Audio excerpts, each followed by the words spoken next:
Alright, saffron is the topic today on the channel, and saffron is something that you guys had wanted me to cover for some time. I've received countless messages and comments asking me to do a video on saffron on my channel, so finally I've got a video for you focusing on this note. First, we're going to find out what saffron smells like, and then I've got 20 fragrances. And somehow, as I was compiling these fragrances, I wanted to make a video that was pretty substantial and cover many different fragrances that featured saffron, but somehow I ended up with 20. But we're not doing a top 20 for Saturday. This time around, we're doing it during the week. So if you want to find out what saffron is and 20 of my favorite saffron fragrances, then please stay tuned.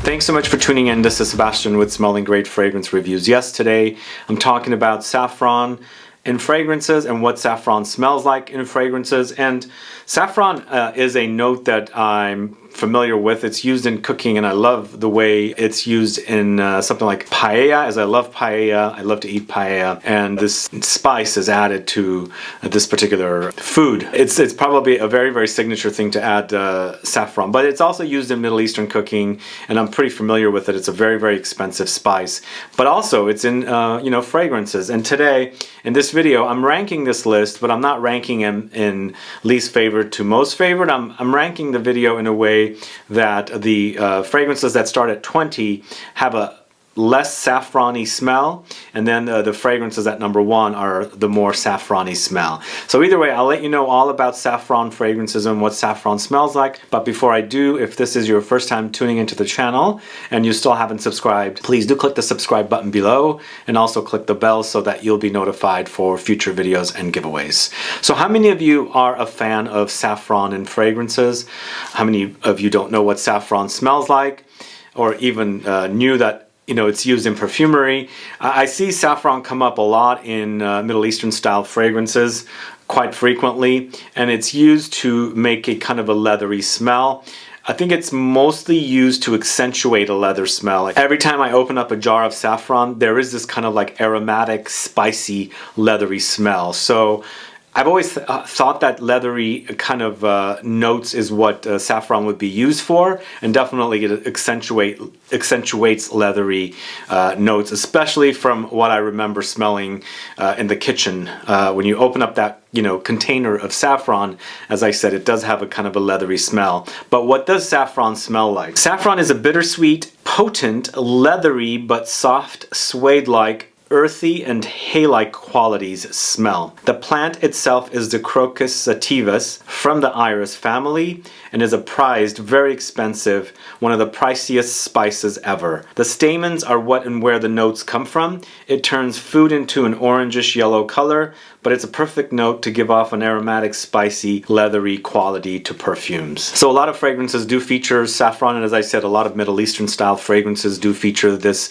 note, and I really love the way it smells. I like leather fragrances a lot more when it features saffron, because I like that spicy, aromatic kind of contrast to like real leathery kind of smells that are in fragrances. So I'm going to start off with the least saffron featured fragrance, and that is from a fragrance house called KIERIN NYC. This is SANTAL Sky.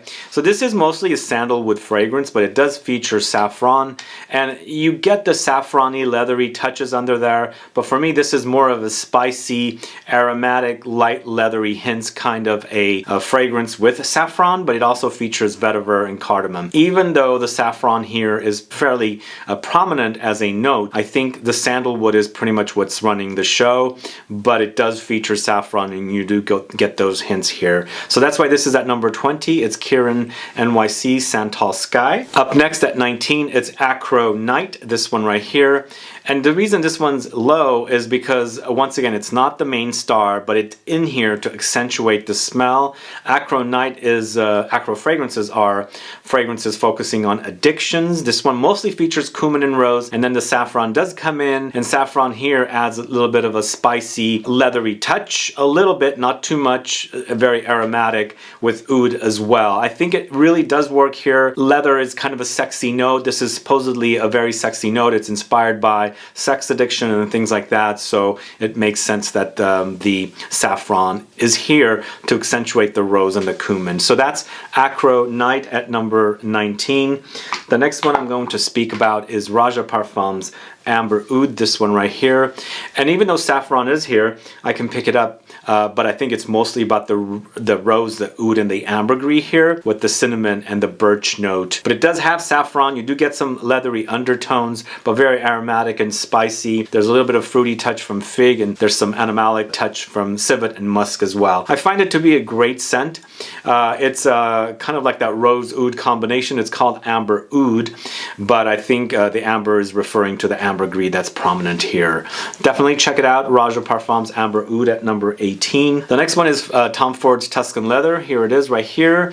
And Tuscan Leather at number 17. Even though saffron is here and it's a leathery fragrance, I think the saffron is not as prominent for me as the leather is. And even though saffron is used to create that leathery smell, it does have a leathery smell. I get more of a real leather smell in here with the fruits and the suede coming in. Then the saffron kind of comes in to kind of like you know, support the other notes in here. There's also some wood, some spicy touches of thyme, a little smoky touch from olibanum, some floral touches of jasmine, and a little bit of an ambery dry down. I think it's a great scent. Not my favorite Tom Ford. Very, very popular, I believe. It's also very sexy, so that's Tom Ford's Tuscan Leather.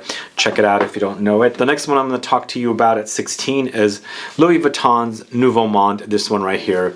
And this one, for me, is a leathery, oudy, chocolatey, but it's got cacao as a note. Saffron then comes in afterwards. So you do get a lot of oud and leather here, and that cacao contrasts beautifully with the oud and leather. Otherwise it'd be very, very animalic, because this is an animalic offering, probably one of the better offerings from Louis Vuitton and the male collection of Louis Vuitton fragrances.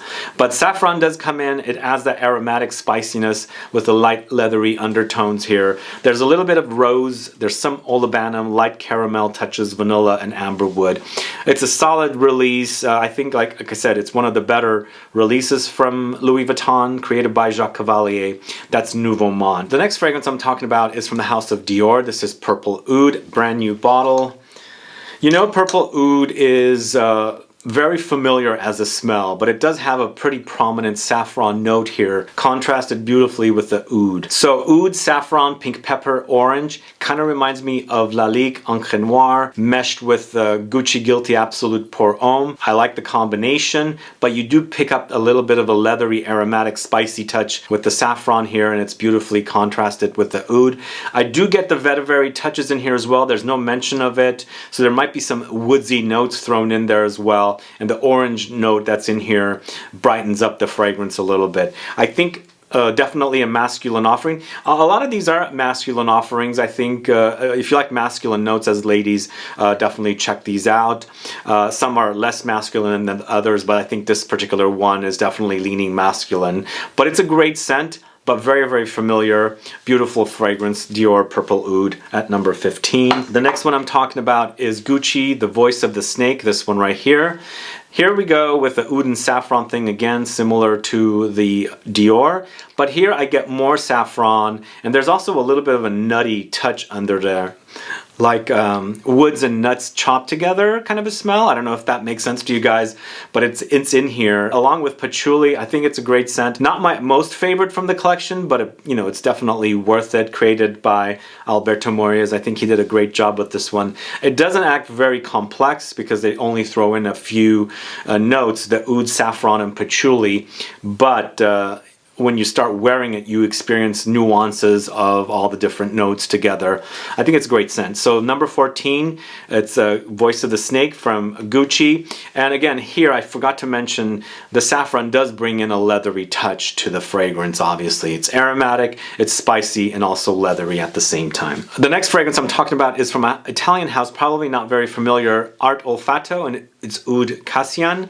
And this one is a beautiful blend of very, very spicy aromatic cardamom with spicy and leathery saffron together. Beautiful blend. With woods, ambergris, a little vetiver, tonka, oud, vanilla, sandalwood. The combination is great. It does hint a little bit at something like Black Afghano from the house of Nasomato, but it's a little different. I think the cardamom is really, really amped up with the saffron, so it gives you this unique aromatic spicy explosion that I really, really like. It's leathery for sure, but not ultra leathery like a leather fragrance would be. It's more woody and spicy, if that makes sense, but the saffron adds a leathery touch to the fragrance.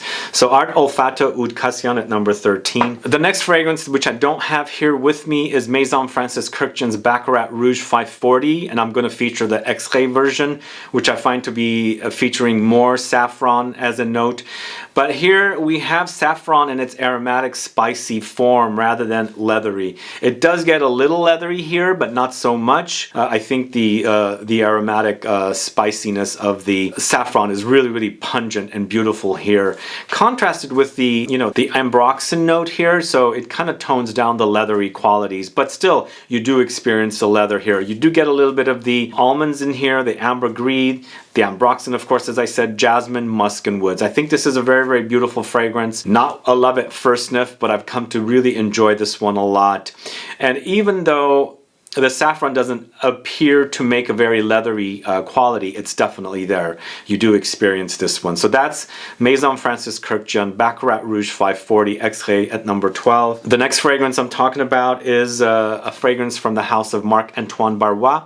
This is B683, and here we have a very woodsy masculine offering with loads of saffron, with also woods and other notes. There's a little bit of ozonic touches in here as well, but a very, very classy fragrance. Here, in comparison to Ganymede, I think saffron is not as prominent. In fact, I don't think it's prominent too much in Ganymede, but I feel like some of the notes are reversed around between this one and Ganymede. So with this one, the saffron is really, really amped up, and it does have a leathery quality, but it's still very spicy and aromatic here. So saffron, violet leaves, black pepper, patchouli, nutmegs, red chili, labdanum, sandalwood, and ambroxan. So you do get an ambery base here. It does settle to a woody ambery base, but it's all very, very spicy and woody throughout the life of the fragrance, and aromatic spicy touches as well. The saffron does give you a little bit of a leathery touch in here as well, which actually does accentuate the qualities of the fragrance, and I feel like this definitely leans masculine. So that's Marc-Antoine Barrois B683. Next up at number 10, it's Oud for Greatness from the house of Initio, and here, this in comparison to something like Baccarat Rouge 540 X-Ray, it is a little different. Here I feel like the saffron spiciness is very, very prominent, and they don't mention ambroxan here. It's definitely here, loads of it. There's oud, there's patchouli, nutmeg, lavender, musk, along with that very, very prominent saffron note, but I think it's a solid release. I also feel like the oud is not so prominent. It's a very light oud, if at all. So it's mostly about saffron, ambroxan, patchouli, nutmeg, and lavender, and musk, I think. It doesn't really get oudy for me, but I think it really does hint at something like Baccarat Rouge. But I think it's a very popular fragrance. I enjoy wearing it. It's sexy as well, because I like that combination of the saffron with that ambroxan type note in here. So Initio Oud for Greatness, a great scent. Check it out if you don't know it. The next one I'm talking about is Byredo's Black Saffron. We're getting into more of a leathery, saffron-y direction or territory going forward.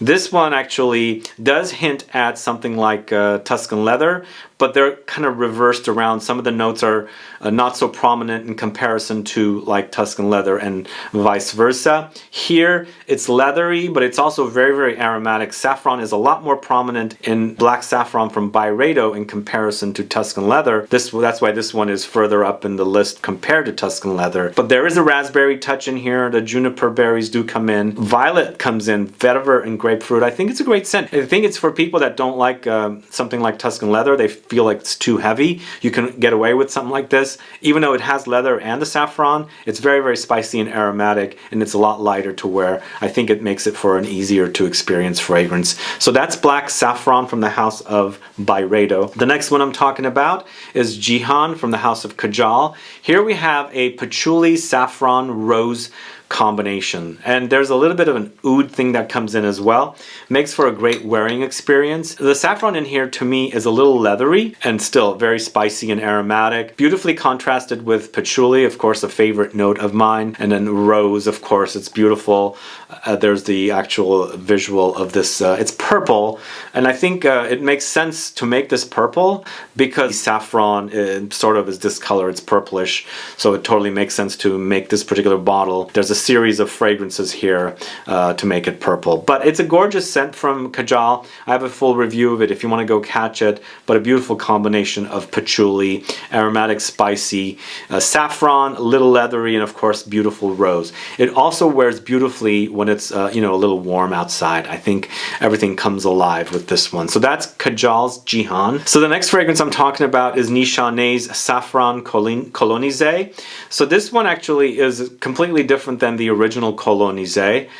Even though the ideas are similar, very light, refreshing fragrances, this kind of has more depth to it because it does have that saffron note. And the saffron note, as I said, is an aromatic, spicy note that has leathery undertones. You do experience them here, but again, it's very fresh and easy to wear. If you think Tuscan leather is too heavy, and then also if you think something like black saffron is too heavy, and you want to, you know, dabble into leather a little bit and a little bit of saffron, this is the one you would do it with. So Saffron Colonisé features saffron, leather, pink grapefruit, pink pepper, citron, passion fruit, ambergris, and musk. It does get musky for sure, but that's the passion fruit comes in, adds a kind of a fruity nuance, whereas, you know, something like Tuscan leather and black saffron has the raspberry. They've thrown out the raspberry here and added passion fruit, and it does kind of work that way beautifully together. I think it's a beautiful scent. I'm glad to have this one, and then we'll be putting it to use. Stay tuned for a video on this particular fragrance, but this is Nishane Saffron Colonisé. The next fragrance I'm going to talk to you about is from the house of Imaginary Authors, and it's Slow Explosions, and lots of saffron here, loads of saffron, and I really love the saffron here, and it actually has a leathery undertone major, but it's very, very aromatic and spicy, and it's beautifully contrasted with roses and apples. So there is a fruitiness in here as well, and just like as I was saying with the fruitiness of black saffron and Tuscan leather, the raspberry in there, this one is the apple, and it really works beautifully, it really does. But there's also some leather here, of course leather, it's a leathery fragrance, the rose, benzoin, and cashmere. And I think it's a great release. Sadly, I shouldn't say sadly, it's actually a kind of like evolution of another fragrance that Imaginary Authors had launched called An Air of Despair, this one right here, which I have a little bit left in a 30 ml bottle. When this first came out, I got it. This actually was very musky, saffrony, leathery, and then it kind of evolved into this kind of rosy, like a rosier version of that with the apple note in here. Both of them are great. You can't get this one now unless he re-releases it, but if you like rose, saffron, leather, and apples, the idea sounds great, right? Definitely check this one out. The apple in here is very, very crunchy. So that's Imaginary Authors Slow Explosions. Next up, probably one of my most favorite early saffron loves is this one from Aramis. It's Calligraphy Saffron. Really beautiful, very ambery saffron fragrance, leathery undertones as well. This one actually, I don't know if it's still inexpensive, but if you can get it, get it. It's beautifully resinous and ambery in the base, and then very aromatic, spicy, leathery when you first spray it. But saffron, styrax, tonka beans, marigold, rose, lavender, vetiver, bergamot. It's my favorite of the trio of Aramis fragrances inspired by the Middle East and things like that, with that Middle Eastern writing that you see on there. But a beautiful, beautiful fragrance, very, very long lasting. At one time these came to Neiman Marcus here, like this is like 2014 or maybe even 2013, and they were immediately pulled and they were at the discounters right away, and people were going gaga over this. And I think it's a really, really great fragrance. If it's inexpensive, I would rush out and get it, because definitely worth it if you can get it. You could, I mean, at one time it was something around 40 bucks for 100 ml, and I bought a couple of bottles. I have this in another bottle currently, and I really love how the saffron is in here with the resinous ambery touches running throughout it. That's Aramis Calligraphy Saffron. This next one is beautiful, very, very beautiful saffron leather combo from a house that I don't know what's going on with them. If you have any ideas, please do let me know. This is Bella Bellissima Royal Saffron. Very royal, very, very luxurious smelling saffron fragrance. It's a Middle Eastern style smell. As I said earlier, I find saffron in a lot of Middle Eastern style fragrances, and it's definitely prominent here in this particular fragrance. It has saffron, oud, violet leaves, rose, leather, green notes, patchouli, cloves. And I went to their Instagram account and they haven't posted anything since 2019. So I don't know what's going on with this. I looked it up. I don't think I can find it. It's set out of stock at a few places. But if you can get your hands on this one, it's really, really to die for. Gorgeous. Also, it's very, very saffron forward and leathery as well. Beautiful fragrance. Check it out. Bella Bellissima Royal Saffron. The next fragrance I'm going to talk to you about is Nishane's Suede at Saffron, this one right here, the second fragrance from Nishane, but totally different than the other. And this one actually, to me, is sort of like Tuscan leather, but not quite. Very, very suede leathery, but lots of saffron here. Oh, major saffron forward fragrance. So it has a lot of aromatic spiciness. You know, it's got this earthy quality, and then of course the leathery undertones as well. There's also lots of musky ambrette here, ginger, additional musk, and then caraway. So a little bit of like a Cumin-y touch under there, but a beautiful leather fragrance from this house that I think is definitely worth checking out. The next one I'm going to talk to you about is from the house of Pierre Guillaume, and this is Spicematic. So Spicematic, I did a video on last year. As soon as I smelled it, I was like, wow, this is a great saffron fragrance. I can totally smell saffron right off the bat, even though they don't use the word saffron as a name for the fragrance. It's called Spicematic. Saffron is very, very spicy. It's a spice that's used in food and definitely in perfumes as well. And this particular fragrance features loads of saffron, very, very aromatic spiciness with minute amounts of leatheriness under there. There's also pine here, incense, mint, red cedar, and ginger. So it's very spicy experience, but it's full on saffron. Like, there's not a lot of other spices. I mean, the ginger adds some spiciness. The incense to me is also kind of spicy to begin with. Mint, it's an herb, it's aromatic, it also has some spiciness, and a pine also could come off a little spicy. So I think it's an appropriate name, but it really does focus on that saffron note. Beautiful fragrance, not overly thick and heavy, but it wears very, very sexy. That's Spicematic from the house of Pierre Guillaume. And then finally, my number one is going to the house of Bulgari, and it's their latest Le Gem fragrance, Azaran, this one right here. So it's a very, very spicy experience with lots of saffron, loads of saffron, and as I said, it's got leathery touches here with that saffron because it does get leathery, and this is actually a lot thicker than a lot of other fragrances. It's getting a lot more leathery for me with the saffron in here in comparison to the previous fragrances. That's why it's ranked at number one, also because it has a very, very prominent saffron note. But with the saffron, you also get leather, you get woods, you get cedar, there's some beeswax, there's some bergamot, and there's some green tea. A beautiful creation by Jacques Cavalier. One negative about this one, sadly negative, even though they're not identical, it does remind me of one another. Azaran does remind me of Nouveau Monde a little bit, but the notes are shifted around, and there's no chocolate here, even though I do get a chocolatiness. That's why it kind of reminds me of this one, because this one does have the cacao note in here. But something different about the other, even though both of them are animalic, this one has a light aquatic undertone in there. I'm not sure what note that he's thrown in here, so that makes a little difference between the two, but they do hint at one another. But I find the saffron in here a lot more prominent. It's more of a spicy, saffron-y forward fragrance in comparison to Nouveau Monde. That's why it's featured at number one here. So Bulgari Azaran is the number one saffron fragrance I have here in this video, and that is the end of the video, or at least the last of the fragrances that I have.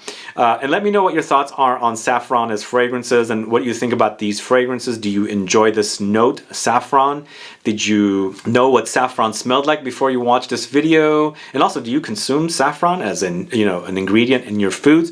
Let me know, put some comments down. Also, one last thing, if you have a favorite saffron fragrance that I did not mention here, please do let me know. Put a comment down so I can find out what it is.